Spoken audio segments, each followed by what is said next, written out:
All right, we're here with Ibu, the second person to spin the wheel and let us know if it's Raw or SmackDown. But Richie Mars, what is Raw or SmackDown? Raw or SmackDown TBD is about if these stars were to retire tomorrow, we get to choose like what jersey would be hanging up on the rafters, whether it's a Raw jersey or a SmackDown jersey, and that's what we're here to decide. Are they more a Raw guy or a SmackDown guy? Personally, I'm more of a Raw guy historically. Richie's more of a SmackDown guy. Ibu, what are you? Are you more of a Raw guy or a SmackDown guy historically? What would you say? This is a funny question because for a lot of my fandom, when the brand split was a thing, I'd probably say SmackDown. Typically, it was a show that had a lot of the wrestlers that I preferred. Typically, it was a show that was more lean, more no nonsense, was more wrestling oriented historically, would have a lot of the workhorse pro wrestlers. But the tragedy of being a SmackDown kid was typically when SmackDown would be in a good groove, they'd make sure to dismantle that in the upcoming draft and switch a bunch of guys over to make things more evened out when it comes to the show quality. But historically, I was definitely a SmackDown kid. It helped that, on UPN, on base television, you could have access to the show without cable. And there were periods where I didn't have cable as a child. So yeah, I was a SmackDown kid, and I don't particularly love the show these days. And I think Raw is absolutely the superior show these days. But historically, I was definitely a SmackDown guy. All right, well, let's see if the guy you get first ends up being Raw or SmackDown. One more spin. What do we got here?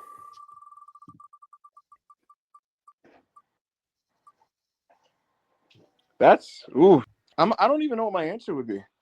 All right, Evil, you said it. Interesting. Gut reaction. My gut reaction would tell me SmackDown. So I'm going to go SmackDown because a gut reaction is a gut reaction.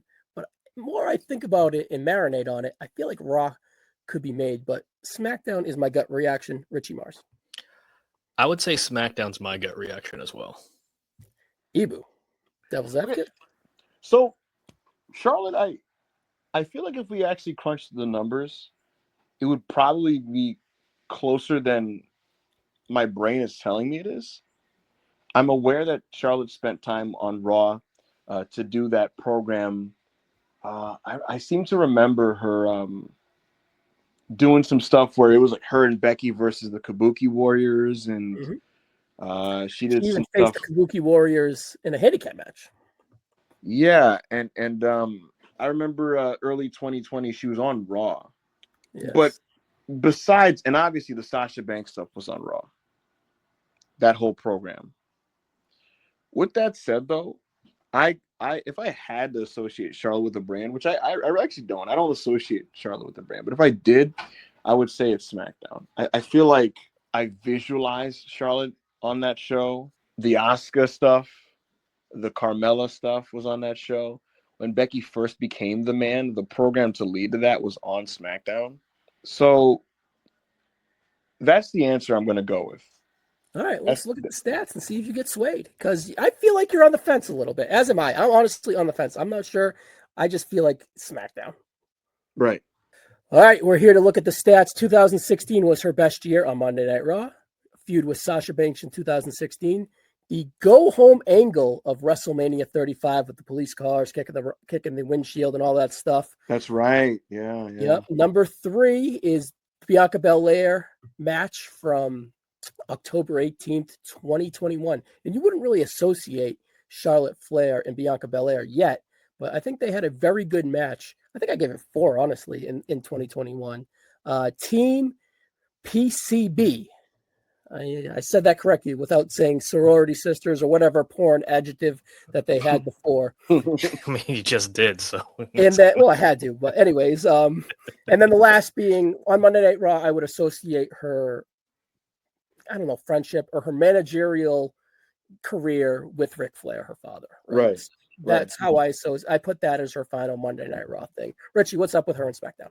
So we put 2018 as her definitive year. You have the feud with Becky Lynch. In 2018, you have Asuka, the match, and that won her the SmackDown Women's Championship for that main event match for WrestleMania 35, as well as the entire Asuka feud going into WrestleMania 34.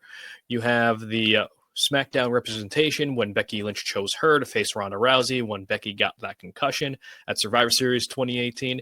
You have versus Naomi in February of 2022. and of course, rounding out the entire Asuka feud as well.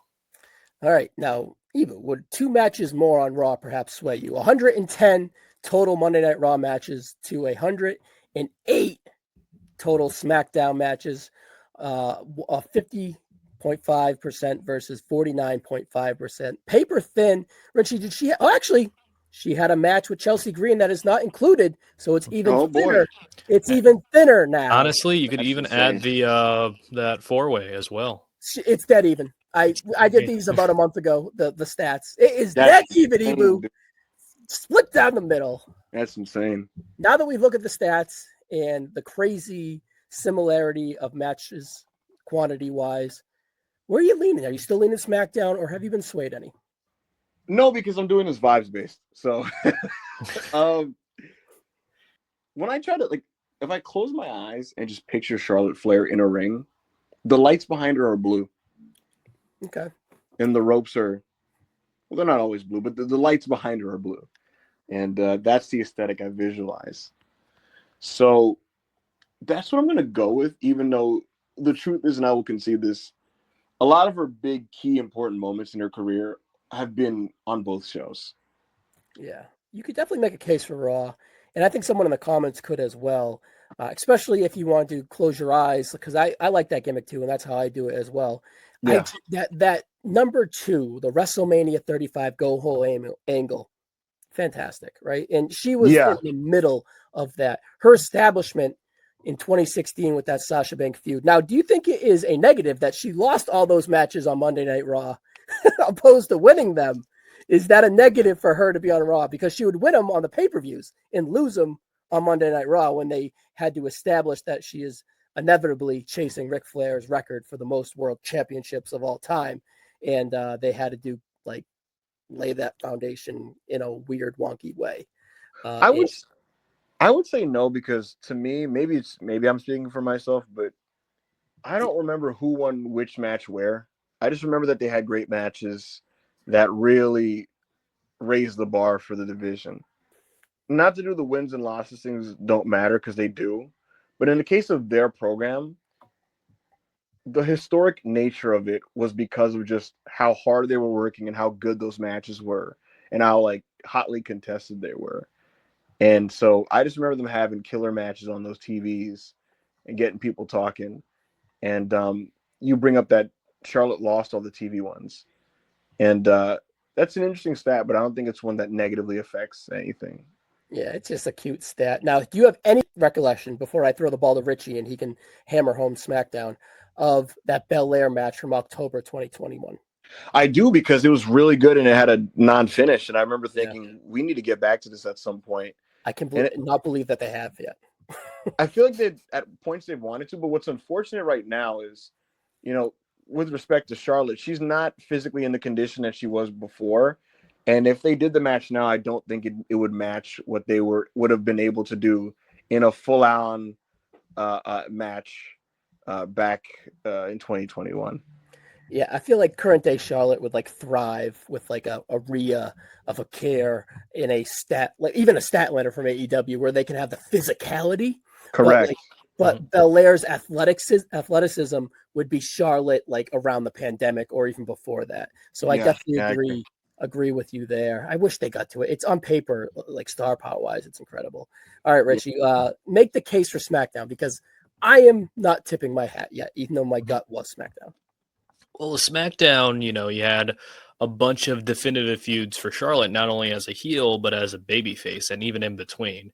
Her definitive feud when she was a babyface was the Asuka feud going into 2018. Now, whether you want to say that Asuka shouldn't have lost at WrestleMania 34, again, that's inconsequential to the point I'm going to make.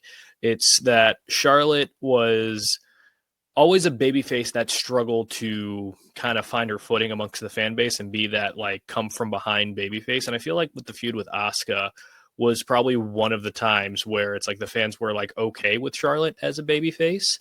And then you saw within that year with the call-up rise of Becky Lynch, you had that Charlotte in between phase where it's she was a babyface, but the fans wanted Becky, and they saw the preferential treatment that Charlotte was getting. So that kind of like slowly metamorphosized into that Charlotte Flair Becky Lynch feud that I think raised both their stocks. And you could argue a little bit more than the Charlotte and Sasha Banks one, because with that one, that was more of an establishment for both of them on the main roster. With the SmackDown Becky feud, it was more about solidifying themselves as the top woman in the industry, bar none. There's no debate right there. And pretty much making each other in a different environment, because that's where you had the last woman standing match at Evolution that it built to. That's where you had their team kind of like dissolve. And it was probably Charlotte's best story, if you want to say that. And this was also on SmackDown. You had her in one of her only non-title feuds against Trish Stratus, where it was legend versus 19, you're just solidifying Charlotte as the queen persona. And you could debate on whether or not her character's evolved and what she needs to do to evolve, and going on to her current story with Alexa Bliss. But you really do get the best of Charlotte on SmackDown, because you have a more wide variety of talent, where on Raw, it's not really as widely contested. Like you had the Sasha feud, yes, but then you have things that you don't really recall or remember. Like the Bayley feud was just kind of there. Her partnership with Dana Brooke was just kind of there. Her managing on and off with Ric Flair. I felt like it was more to remind the fans, like, oh, she's Ric Flair's daughter. And it kind of stunted her growth as a character as a result, because you had that constant reminder that she was Ric Flair's daughter. So I think on her own as an individual, SmackDown was probably a better environment for her, because she had more people to kind of work with, not only as a babyface, but as a heel as well.